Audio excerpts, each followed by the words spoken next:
मेरी आवाज साफ आ रही है Ravi ji? Yes sir, yes sir. सभी लोगों को एवरी मंडे 8 PM जय आरसीएम। और अपनी बात स्टार्ट करने से पहले एक बात बता देना चाहता हूं, इस आरसीएम की कसम, आज मैं जो भी बोलूंगा उसमें 0.1% भी कोई झूठी बात नहीं होगी। लेकिन 99% लोगों को लगेगा कि ये झूठ बोल रहा है लड़का। नाम कमलेश्वर राय, रहने वाला पटना बिहार का, उम्र 63 साल 5 महीने 22 दिन, क्वालिफिकेशन दूसरी क्लास फेल। और दूसरी क्लास फेल क्यों दोस्तों? जब मैं दूसरी क्लास में था तो मेरे इस दाहिने हाथ में करंट लग जाने के कारण मेरी पढ़ाई लिखाई नहीं हुई। पढ़ाई लिखाई नहीं हुई, 25 साल तक हाथ काम नहीं करता था। और जब हाथ काम नहीं करता था तो पढ़ाई लिखाई नहीं हो पाई। एक लाइन आज भी मैं लिख नहीं सकता हूँ। 25 साल की उम्र में मेरी शादी हो गई। शादी हुई, 4 बच्चे हो गए, एक बेटा और 3 बेटी। यहाँ बेटी शब्द का इस्तेमाल केवल मैं आपको समझाने के लिए करता हूँ, क्योंकि मैं कभी बेटी शब्द का इस्तेमाल नहीं करता। क्योंकि मेरा मानना है कि हिंदुस्तान की एक बेटी 1 लाख बेटे के बराबर होती है। आपको समझाने के लिए केवल बेटी शब्द का इस्तेमाल कर रहा हूँ। और जैसे ही मेरी 3 बेटियां हुई, पता नहीं उस दिन मेरे जिंदगी में क्या परिवर्तन आया कि जो अपने लोग थे वो हमसे थोड़े थोड़ा दूरी बनाने लगे। और एक दिन ऐसा आया कि सारे के सारे लोगों ने मेरे से दूरी बना ली। मेरे को समझ में नहीं आ रहा था कि अपने लोग मेरे से दूर क्यों चले जा रहे हैं। 2 साल समझने में लगा, 2 साल के बाद समझ में आई कि लोगों ने दूरी इसलिए बनाई, उसका कारण मेरी 3 बेटियां। सबको लगता था कि इसके बच्चों को पढ़ाएंगे कैसे, ये तो काम नहीं करेगा, पढ़ा लिखा है नहीं कि नौकरी करेगा, हाथ काम नहीं करता है कि मजदूरी करेगा। इसलिए सारे लोगों ने हमसे दूरी बना ली। हम क्या करते, हमने वहां अपने गांव में एक छोटा मोटा काम स्टार्ट किया। लोगों के नजर में तो बड़ा काम था, लेकिन मेरे नजर में वो छोटा काम था। हम पटना आ गए, आज से 30 साल पहले हम पटना आ गए। पटना आए तो मेरे पिताजी का बनाया हुआ एक बहुत बड़ा मकान था, जिसमें 3 बेडरूम का 6 फ्लैट था। हम 5 भाई थे। मेरे को लगता था कि पिताजी ने बहुत, मेरे पिताजी समझदार थे, एक अपने लिए बनाया होगा और 5 अपने बच्चों के लिए, हम पांचों भाइयों के लिए बनाया होगा। लेकिन दोस्तों, जब हम पटना आए तो उस मकान में मेरे को जगह नहीं मिली। जगह मिली उस मकान के बरामदे में। लेकिन 3 दिनों के बाद मेरे जब भाई को लगा कि ये परमानेंट के लिए पटना आया है, तब मेरे बड़े भाई ने एक दिन रात को 11 बजे, 22 दिसंबर की बात है, 22 दिसंबर, कड़ाके की सर्दी थी। मेरे बड़े भाई ने हमसे पूछा कि क्या इरादा है रहने का पटना। हमने कहा कि अब यहीं रहकर कुछ काम करेंगे। और जैसे ही हमने कहा यहीं रहकर कुछ काम करेंगे, मेरे बड़े भाई का जवाब था, रहने का व्यवस्था कर लो। हमने कहा कि यही बात भैया हम आपसे भी करना चाहते थे, यहीं रहने की व्यवस्था कर दीजिए, एक फ्लैट खाली करा दीजिए जो किराए पर लगाए हैं आप, हम उसी में रहेंगे। तब मेरे बड़े भाई का जवाब था कि इस मकान में तेरा कुछ भी नहीं है। हमने कहा ठीक है, कुछ भी नहीं है, हम रहने का व्यवस्था कर लेंगे कुछ दिनों के बाद। उन्होंने कहा कुछ दिनों के बाद नहीं, अभी कर लो। हमने कहा अभी का मतलब? उन्होंने कहा अभी का मतलब अभी कर लो। हमने कहा रात को 11 बजे, कड़ाके की सर्दी, कहाँ जाएंगे 4 बच्चों को लेकर? उन्होंने कहा कहाँ जाओगे, तेरा प्रॉब्लम है। हमने कहा कि भैया आपके सिवा इस पटना में मेरा कौन है? और जैसे ही हमने कहा कि आपके सिवा इस पटना में मेरा कौन है, उन्होंने कहा कि अगर मेरे सिवा तुम्हारा इस पटना में कोई नहीं है तो पास में गंगा नदी है, बच्चों को ले लो, पत्नी को ले लो, जाकर डूब मरो। और जैसे ही मेरे भाई ने इस शब्द का इस्तेमाल किया, मैंने अपने बच्चों का हाथ पकड़ा, पत्नी का हाथ पकड़ा और आ गए पटना स्टेशन पर। थोड़ा सा कल्पना करके देखें, 22 दिसंबर की रात, 4 बच्चे, बेटा गोद में था, न ओढ़ने के लिए एक चादर, न बिछाने के लिए एक चादर। पटना स्टेशन पर वो रात गुजरी। कूड़े से हमने कागज लाया, प्लास्टिक लाया, कूड़े से चुन चुन कर कपड़ा लाया और उसको जलाकर कटी मेरी ठंड भरी रात। सुबह हुई, एक मित्र की सहायता से मेरे को नौकरी मिली एक कपड़े की दुकान पर। कपड़े की दुकान पर मेरा काम क्या था? सुबह दुकान खोलना, झाड़ू लगाना और पूरा दिन वहां आने वाले ग्राहकों को पानी पिलाना। और बदले में मिलता था मेरे को 1200 रुपये। उस 1200 रुपये में 300 रुपये किराए का एक झोपड़ी हमने लिया था और 900 रुपये में गुजारा हो रहा था। 8 साल हमने वहां पानी पिलाया। इसलिए नहीं कि मैं बहुत गरीब घर का था, इसलिए नहीं कि मेरे भाई बहुत गरीब था। इसी पटना में मेरे एक भाई बहुत बड़े पत्रकार थे, एक भाई बहुत बड़ा 50-100 करोड़ का ठेके लेने वाला ठेकेदार, एक भाभी इनकम टैक्स कमिश्नर, एक भाई बैंक मैनेजर। और उसी पटना में हमने 1200 रुपए का नौकरी किया, एक कपड़े की दुकान पर पानी पिलाया।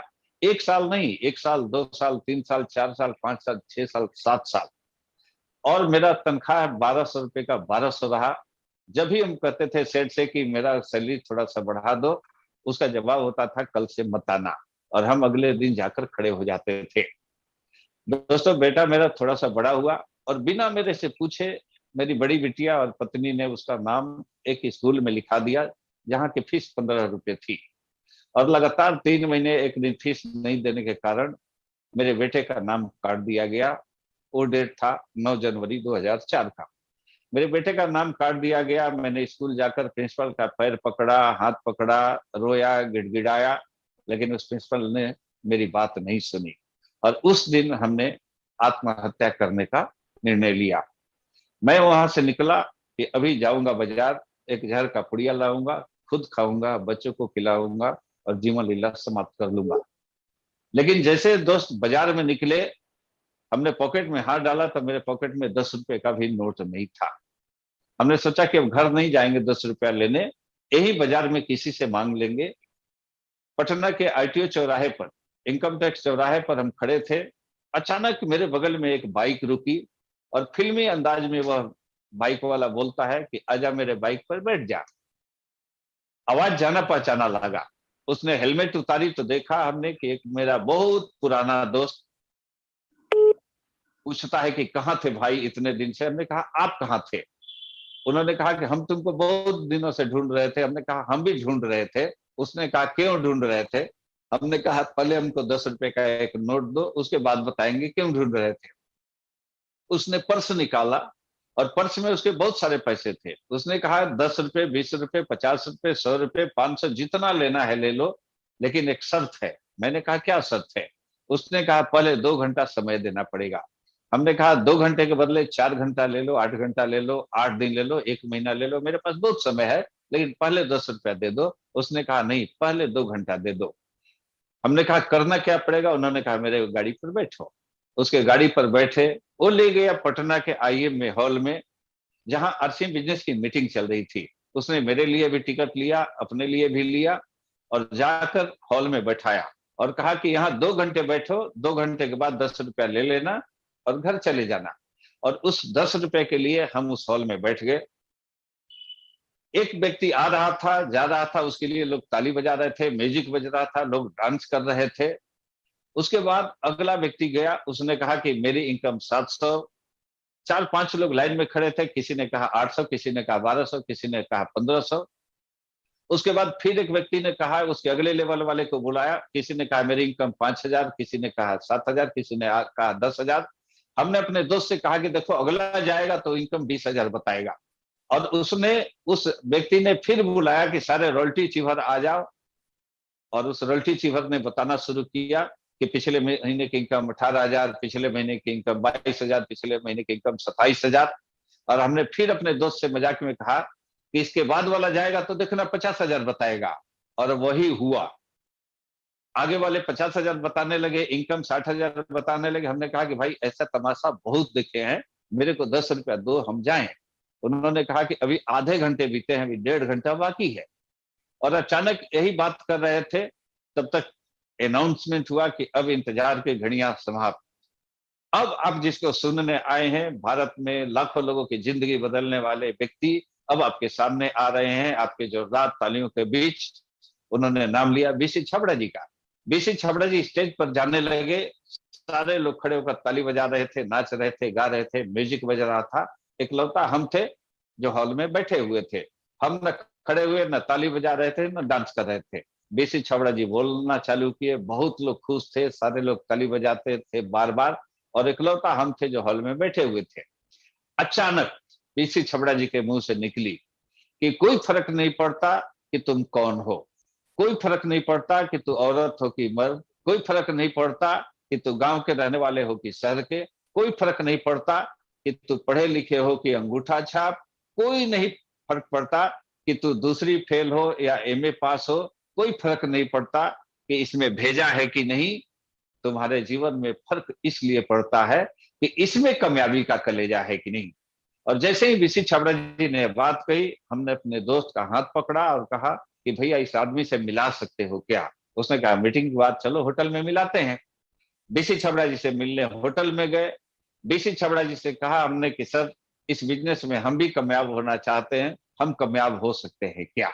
उन्होंने कहा कि एकदम हो सकते हो, अगर मेरी बात सुनकर इस बिजनेस में टिक गए तो। उन्होंने कहा इस बिजनेस में जो टिका वो रूबी स्टार होना ही होना है। हमने कहा करना क्या पड़ेगा। उन्होंने कहा कुछ नहीं करना है, वही काम करना है जो बचपन से करते आए हो। बचपन से चाय पीते हो, बचपन से कपड़ा पहनते हो, बचपन से तेल मसाला यूज करते हो, बचपन से जो करते हो वही करना है। शर्त बस यह है कि दुकान बदल लेना है, पहले किसी और दुकान से, अभी किसी और दुकान से। फिर मेरे दोस्त ने कहा कि इस बिजनेस में लोगों को बताना है, जो काम तुम कर रहे हो वही बात लोगों को बताना है। और जब हमने बताना स्टार्ट किया तो लोगों ने गाली देना स्टार्ट किया, लोगों ने फ्रॉड करना चालू किया। जब अपने भाई को हमने बताया तो भाई ने लात मार कर निकाला। जिस दोस्त ने शाम को बुलाया उसने घर में रहते हुए बहाना कर दिया। और एक बार दोस्त ऐसा हुआ कि मेरे सामने एक मेरा दोस्त घर के अंदर गया। 1 मिनट बाद हमने दरवाजा खटखटाया, उसका छोटा सा 2 साल 3 साल का बच्चा बाहर निकलता है। हमने कहा कि बेटा अपने पापा से बोल दो कि कमलेश अंकल आए हैं। वो बेटा दौड़ता हुआ गया कि पापा पापा कमलेश अंकल आए हैं। और 1 मिनट बाद उधर से आकर कहता है कि अंकल जी, पापा ने बोला है कि अंकल को बोल दो कि पापा घर में नहीं है। हम बात समझ गए, हम वहां से चल दिए। बीसी छबड़ा जी को फोन किया हमने कि सर, आपने कहा था कि यह बिजनेस दिलों को दिलों से जोड़ता है, मेरे जुड़े हुए लोग भी टूट रहे हैं, हम क्या करें। उन्होंने कहा क्या हुआ। मैंने कहा बताने लायक नहीं है, अब हम आरसीएम नहीं करेंगे। उन्होंने कहा 13 फरवरी को हम फिर पटना आ रहे हैं हमसे मिलना, उसके बाद आरसीएम छोड़ने करने का निर्णय लेना। बीसी छबड़ा जी आए और बीसी छबड़ा जी ने कहा अब क्या इरादा है। हमने कहा अब आरसीएम नहीं करना है। उन्होंने कहा नहीं करना है तो क्या करोगे। हमने कहा कुछ भी कर लेंगे। उन्होंने कहा बच्चे तुम्हारे कितने हैं। मैंने कहा 4। उन्होंने कहा बड़ा बच्चा। हमने कहा बिटिया है। उन्होंने कहा शादी कर दिया। हमने कहा कि नहीं, अभी तो 12 साल की है। उन्होंने कहा शादी करोगे। हमने कहा किसी दिन करेंगे। उन्होंने कहा कि देखो तुम्हारी बिटिया की शादी तो होगी, उसका 3 तरीका है। पहला तरीका कि वो तुमको बिना बताए शादी कर ले। दूसरा तरीका कि समाज के लोग उसकी शादी चंदा करके मंदिर में कर दे। और तीसरा तरीका है कि तू अपनी बिटिया की शादी कर तो हेलीकॉप्टर से विदाई कर सकता है, अगर मेरी बात मान ले तो। हमने कहा करना क्या पड़ेगा बताओ। उन्होंने कहा कि देखो सिंपल फॉर्मूला है, लोग तुमको क्या बोलते हैं इससे कोई फर्क नहीं पड़ता, आज से तुम वही बात करो जो मैं बोलता हूं। उन्होंने कहा कि प्रतिदिन 2 लोगों को इस बिजनेस के बारे में बताओ। हमने कहा ठीक है बताएंगे तो क्या होगा। उन्होंने कहा प्रतिदिन 2 लोगों को बताओगे तो महीने में होगा 60, उसमें से जुड़ ही जाएंगे 2 4 8। उन्होंने कहा प्रतिदिन 2 लोगों को बताओगे तो महीने में होगा 60, उसमें से जुड़ ही जाएंगे 2 4 8। और जो 2 4 8 जुड़े उनको भी यही फॉर्मूला सिखा दो। हमने कहा ठीक है सर। और फिर बीसी छबड़ा जी ने अपने स्टाफ से एक पेपर मंगाया, उस पेपर पर लिखा कुछ और लिफाफे में बंद किया। और उन्होंने कहा कि तुमने आरसीएम बिजनेस ज्वाइन कब किया था। हमने कहा कि हमने 9 जनवरी 2004 को। उन्होंने उस लिफाफे पर लिखा 9 जनवरी 2005। हमने कहा कि सर हमने 4 बोला। उन्होंने कहा मैंने सुना, हमने 5 लिखा। 9 जनवरी 2005 को तुम्हारा इस बिजनेस में 1 साल होगा। और 1 साल बाद जब होगा तो इस लिफाफे को खोलना, उसके पहले मत खोलना। हम घर आए, उस लिफाफे को ठीक से रख दिए, काम करने लगे, लोगों को प्लान दिखाने लगे, प्रतिदिन 2 लोगों को बताने लगे। महीने में 60, उसमें से जुड़ ही जाते थे 2 4 8। और लोगों को बताने लगे। चौथे महीने हम रॉयल्टी अचीवर बने, 8वें महीने हम टेक्निकल अचीवर बने। और दोस्तों 12वें महीने की मेरी इनकम, 12वें महीने की जो मेरी चेक आई थी वो 1,12,000 की थी। अब 1,12,000 की चेक आई थी, ये मायने नहीं रखता था। उस दिन मेरा 1 साल हुआ था बिजनेस में। और उस 1 साल होने पर हमने निर्णय लिया था कि आज उस लिफाफे को खोलेंगे कि उसमें से निकलेगा क्या, बीसी छाबड़ा जी ने लिखा क्या है। दोस्तों उस दिन हम घर आए, 8 जनवरी को हम रात को सोए। बच्चों से कहे कि बेटा आज मेरे को अलग छोड़ दो, क्योंकि उस समय इनकम बहुत अच्छी आ गई थी। झोपड़ी से निकलकर हम 3 बेडरूम के फ्लैट में पहुंच चुके थे। हमने कहा कि आज हमको अकेला छोड़ दिया जाए, पत्नी से भी हमने कहा कि अकेला छोड़ दिया जाए। हम अलग रूम में सोने का नाटक करने लगे, तब तक बच्चे सो गए। घड़ी में बताया 12 बजे, 12 बजा, 12 बजकर 1 मिनट हुआ, 9 जनवरी का डेट आया। हमने अलमारी से उस लिफाफे को निकाला, निकला निकला उसमें से कागज का टुकड़ा, और हम उस लिफाफे में कागज का टुकड़ा निकालकर जो उसमें बीसी छबड़ा जी ने लिखा था पढ़ना स्टार्ट किया। पढ़ता रहा, रोता रहा, पढ़ता रहा, रोता रहा, पढ़ता रहा, रोता रहा। दोस्तों, सुबह के 4 बज गए उस कागज के टुकड़े पर जो लिखा था उसको पढ़ने में, और केवल 2 लाइन लिखा हुआ था। और उस 2 लाइन को पढ़ते हुए रोते रहे, पढ़ते रहे, रोते रहे। सुबह के 4 बज गए।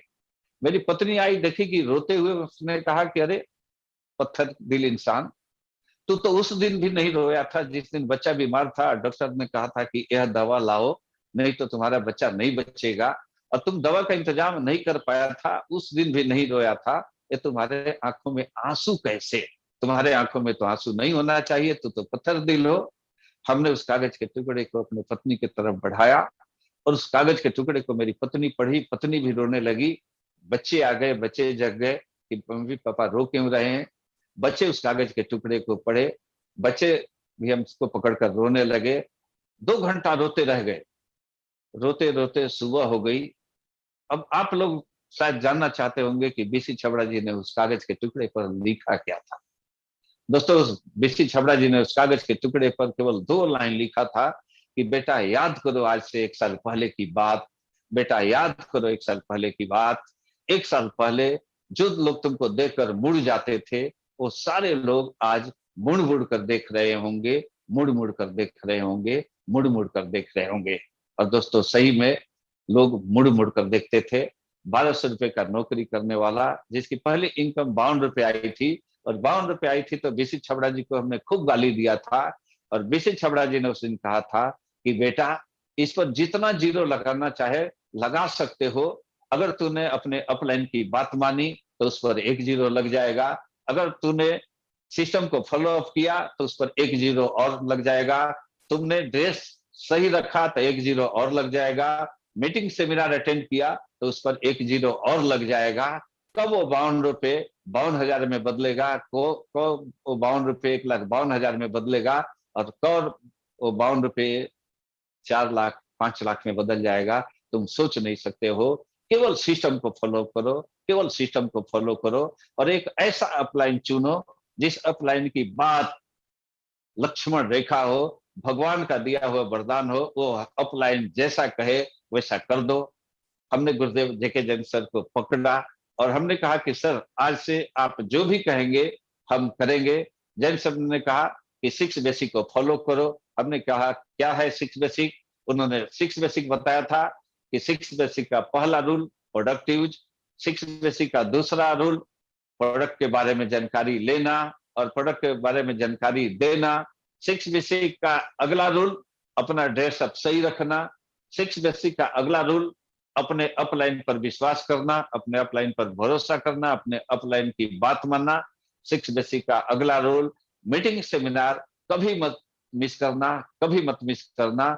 दोस्तों, यही हम किए, और आज शायद आप लोगों को विश्वास नहीं होगा, जिन बच्चों को पढ़ाने के बारे में सोचते थे, जिन बच्चों के चलते मेरे घर वाले हमसे दूर हो गए थे कि इनको पढ़ाएंगे कैसे, इनकी शादी कैसे करेंगे, तो आपको बता दें उन्हीं चारों बच्चों को पढ़ाने में हमने 2 करोड़ 53 लाख रुपए खर्च किया है। आज आरसीएम से कमाया कितना ये मायने नहीं रखता, लेकिन आरसीएम से कमा कर हमने इन्वेस्ट किया तो आज करीब करीब 50 करोड़ की वो प्रॉपर्टी हो चुकी है। इस अंगूठे छाप का आज एक मेरी बिटिया जर्मनी में रहती है, आज एक बिटिया सिंगापुर में रहती है, बेटा अमेरिका में रहता है, एक बेटी दिल्ली में रहती है, और 2 लाख रुपए की इंजीनियरिंग की नौकरी छोड़कर 500 गरीब बच्चों को वो पढ़ाती है। यह सब आरसीएम की बदौलत, यह सब केवल आरसीएम की बदौलत, यह सब केवल आरसीएम की बदौलत, यह सब केवल सिस्टम को फॉलो करने के बदौलत, यह सब अपलाइन पर भरोसा करने के बदौलत, यह सब टिके रहने के बदौलत। क्यों? क्योंकि बीसी छबड़ा जी ने कहा था जो टिक गया वो रूबी स्टार और जब गुरुदेव केसी छबड़ा जी से मिला तो केसी छबड़ा जी ने कहा कि कमलेश जी एक लाइन इसमें और जोड़ दीजिए। वीसी सर ने अगर कहा है कि जो टिक गया वो रूबी स्टार, तो हम बताते हैं जो सीख गया वो डायमंड। और सीखने के लिए एक गुरु होना चाहिए, उस गुरु का हाथ मत पकड़ो। हमने कहा कि सर सभी लोगों ने सिखाया था कि किसी गुरु का हाथ पकड़ लो।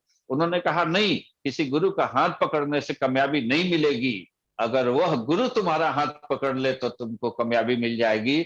और उस दिन एक मीटिंग में हम गए थे, तो ट्रेनर ने बताया था कि एक जंगल से एक लड़का, एक लड़की और उसके पिताजी लकड़ी लेकर आ रहे थे। अचानक नाले में पानी का बहाव तेज हो गया। लड़की ने हाथ पकड़ रहा था, बाप कह रहा था कि बेटा जल्दी से मेरा हाथ पकड़ लो, मजबूती से पकड़ लो, और लड़की कह रही थी कि तुम पकड़ लो। बाप कह रहा था कि बेटा तुम पकड़ो या हम पकड़े, इससे क्या अंतर। बेटी ने कहा कि बेटा पापा थोड़ा सा ऊंच नीच हो जाए तो शायद मेरा हाथ आपसे छूट जाए, लेकिन आप अगर मेरा हाथ पकड़ लेंगे तो कुछ भी हो जाए आप मेरा हाथ नहीं छोड़ेंगे। यही बात केसी छबड़ा जी ने सिखाया था कि कमलेश, जिस दिन तुम किसी का हाथ पकड़ोगे शायद ऊंच नीच थोड़ा सा हो जाए, तो हो सकता है कि तुम हाथ छोड़ दो, लेकिन कुछ ऐसा करो कि तुम्हारा अपलाइन तुम्हारा हाथ पकड़ ले। और जिस दिन तुम्हारा अपलाइन तुम्हारा हाथ पकड़ लेगा उसके बाद तुमको कामयाबी निश्चित है। लेकिन अपलाइन हाथ पकड़ता है तो होता क्या है, कभी कभी ऐसा होता है कि अपलाइन अपने फायदे की बात कर रहा है, इसलिए लोग अपलाइन पर भरोसा नहीं करते हैं, अपलाइन पर बात नहीं, अपलाइन की बात नहीं मानते हैं। लोगों को लगता है कि अपलाइन से हम ही तेज हैं। तब जैन साहब ने एक बात कही थी। जैन साहब के घर हम बैठे थे, टेबल के उस पार जैन साहब बैठे थे और टेबल के हम इस पार बैठे थे। एक बड़े कागज पर जैन साहब ने लिखा 6 और हमसे उन्होंने पूछा कि क्या लिखा हुआ है। हमने कहा सर 9 लिखा हुआ है। जैन साहब ने कहा कि एकदम सही बोल रहे हो कमलेश जी, आपको 9 दिखाई दे रही है इसलिए तुम 9 बोल रहे हो, लेकिन हमने लिखा है 6। और यही बात होती है, अपलाइन कहता है कुछ, सामने वाले को समझ में आता है कुछ, अपलाइन लिखता है कुछ, सामने वाले को समझ में आता है कुछ। लेकिन आप अपलाइन पर भरोसा करके एक लाइन सुन लो कि खता न बही जो अपलाइन कहे वो सही। अपलाइन कहता है 6 लिखा हुआ है तो 6 मान लो, क्योंकि जब अपलाइन बनोगे तब पता चलेगा, टेबल के इस पार आओगे तब पता चलेगा कि यह 6 है कि 9। और हमने जैन साहब जैसा जैसा जैन साहब ने कहा वैसा वैसा हमने किया। आज रिजल्ट आपके सामने है। एक अंगूठा छाप के टीम में सैकड़ों आईएएस आईपीएस, हजारों डॉक्टर इंजीनियर जुड़े हुए हैं। एक अंगूठा छाप बोल रहा है और मेरे सामने कितने डॉक्टर सुन रहे हैं, कितने इंजीनियर सुन रहे हैं, कितने मास्टर डिग्री वाले सुन रहे हैं। और आज चिल्ला चिल्ला कर हम कहते हैं कि दूसरी क्लास फेल है, कोई भरोसा नहीं करता। आज चिल्ला चिल्ला कर कहते हैं कि हमने आरसीएम करके अपने बच्चों को पढ़ाया, आरसीएम करके इतना प्रॉपर्टी बनाया। जो भरोसा करते हैं, जो बात मानते हैं, वो सारे कामयाब हो जाते हैं। आज रिजल्ट आपके सामने है। अजीत वर्मा जी ने भरोसा किया मेरे पर, स्टार रूबी हो गए। गोपाल सर ने भरोसा किया, आज देखें चंदन राज जी ने भरोसा किया, ललन दास जी ने भरोसा किया, मनोज जी ने भरोसा किया, आज देखें लुकमान सर ने भरोसा किया, पंचर बनाने वाले रमेश गढ़वाल ने भरोसा किया, आज देख ले राजेश स्वामी जी ने भरोसा किया, उड़ीसा जाकर किए, आज गोरखपुर के अवधेश शर्मा जी ने भरोसा किया, चंदन राज जी ने भरोसा किया, रंजन यूके जी ने भरोसा किया। जिसने जिसने भरोसा किया आज सारे कामयाब हैं। आप सारे लोग से मेरी हाथ जोड़कर प्रार्थना है कि आप भी अपने अपलाइन पर भरोसा करें, आप भी सिस्टम पर भरोसा करें। आज तो फिजिकल मीटिंग नहीं होती है, लेकिन हम लोगों को गुरुदेव जेके जैन सर ने इतना बड़ा मंच दिया है, और इतने बड़े मंच पर अगर एवरी मंडे 8 PM पर हम लोगों ने भरोसा कर लिया तो सारे लोग कमलेश्वर राय से आगे निकल सकते हैं। इसी के साथ आज हो सकता है कि हमने टाइम 2-4 मिनट ज्यादा ले लिया, इसके लिए क्षमा चाहते हैं, क्योंकि आज गुरुदेव कपिल कपूर सर को सुनना है। और मैं इन्हीं शब्दों के साथ अपनी बात समाप्त करते हैं। सभी गुरुओं को सादर प्रणाम, चरण छूकर स्पर्श। और अब चाहते हैं मिश्रा सर कपिल कपूर सर को बुला लें। एवरी मंडे 8 PM, जय आरसीएम, जय आरसीएम। सभी को प्रणाम।